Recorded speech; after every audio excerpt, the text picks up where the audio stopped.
মা আমি বেরোচ্ছি। বেরোচ্ছিস মানে? আজ তোর কোনো অফিস যাওয়া হবে না। যা হবে না মানে কি? আজ তোর ছেলে বাড়ি থেকে দেখতে আসছে। মা আমি তোমাকে কতবার বলবো আমি এখন বিয়ে করতে চাইছি না। আমি অত কথা জানি না, আজ তোর অফিস যাওয়া হবে না। মা আমার অনেক দেরি হয়ে যাচ্ছে, আমি এসে তোমার সাথে কথা বলবো। মনীষা কথাটা শোন।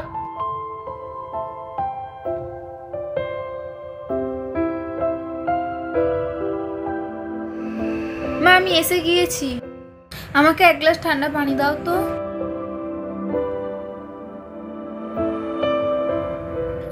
এই শাড়িটা ধর আর গিয়ে সুন্দর করে সেজে আয়। মা এইসব এখন কেন? আমি এখন ক্লান্ত, ওদেরকে বারণ করে দাও। বারণ করে দেবো মানে? ওরা অনেকক্ষণ হয়েছে এসছে। কি? তুমি আমার কাছ থেকে পারমিশন না নিয়ে ওদেরকে ডাকলে কেন? এখন তোর কাছ থেকে জিজ্ঞাসা করে আমি সব কাজ করব? এই শাড়িটা ধর আর গিয়ে সুন্দর করে সেজে আয়। আমি অত কথা বুঝি না।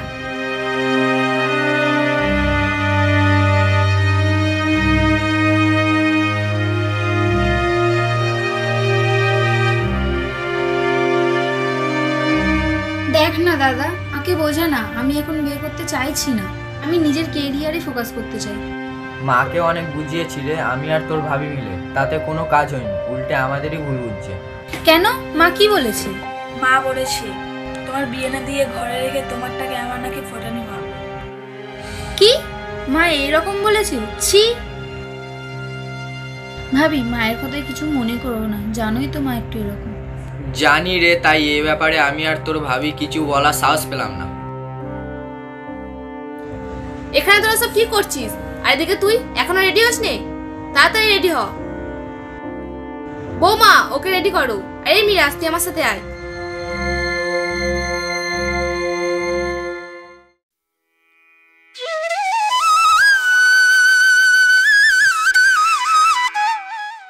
তা আপনাদের আসতে কোনো অসুবিধা হয়নি তো? না না, কোনো অসুবিধা হয়নি।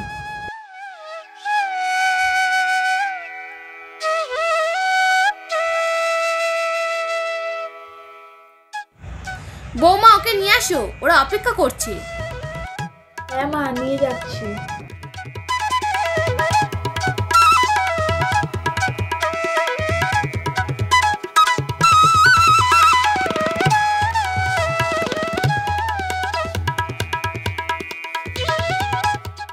মেয়েটা তো ভারী মিষ্টি।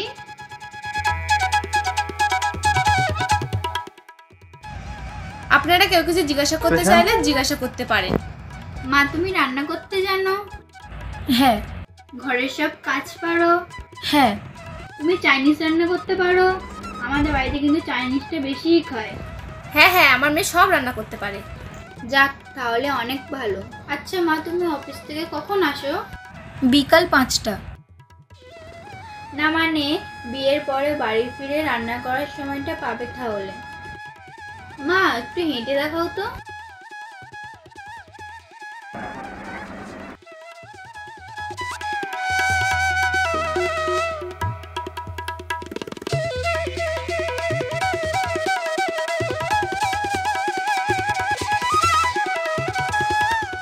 আপনারা তো পাত্রীর বিষয়ে সব কিছুই খোঁজ নিলেন, আমাদেরও তো পাত্রের বিষয়ে কিছু খোঁজ নেওয়ার দরকার আছে, তাই না? হ্যাঁ হ্যাঁ নিশ্চয়ই। তা ভাই আপনার নামটা কি যেন? রহমত। তা ভাই রহমত, তুমি একটু হেঁটে গিয়ে আমার বোনের পাশে দাঁড়াও দেখি।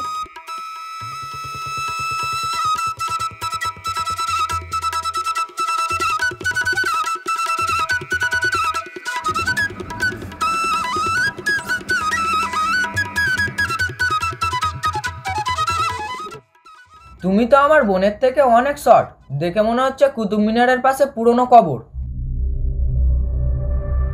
তোমার সাহস তো কম না, তুমি আমার ছেলেকে অপমান করো। তাহলে আপনারা এতক্ষণ কি করছিলেন? মেয়ে দেখার নামে বাজারে পণ্য দেখছিলেন? মেয়ে দেখতে গেলে একটু ভালোভাবে মেয়ে দেখবো না? আমার ছেলে বড় ব্যবসা করে, তার জন্য যেমন তেমন মেয়ে পছন্দ করলে তো হবে না।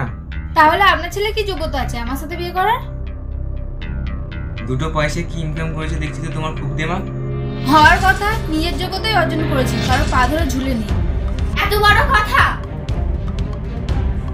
আপনি কি আমাদের অপমান করার জন্য ডেকেছেন? ভাবি কিছু মনে করবেন না, ও একটু আমরা কিছু শুনতে চাই না। রহমতের বাবা চলো এখান থেকে।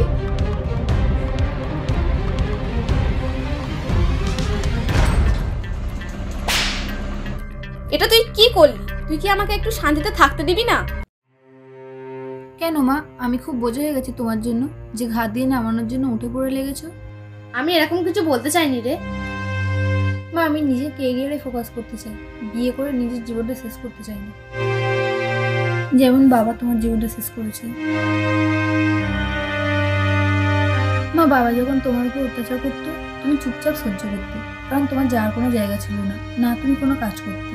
হ্যাঁ মা, আমি দেখেছি তুমি একরকম লড়াই করে আমাদের বড় করে তুলেছো, কারণ বাবাও থেকেও ছিল না। মা প্লিজ, ওকে ওর মতো জীবনটা গড়ে নিতে দাও। আমার ভুল হয়েছে মা, আমার ক্ষমা করে দে। আমি ভাবতাম মেয়ে মানে বিয়ে করবে, সংসার করবে, বাচ্চা সামলাবে, কিন্তু তোরা আমার ধারণাটা বদলে দিয়েছিস। আমি এমন কাজ কোনোদিন করবো না মা, যেখানে তোমার মাথা নিচু হবে। আমি তোমার নাম উজ্জ্বল করবো। তুই অনেক বড় হ মা। আমি বাদ। আর আমি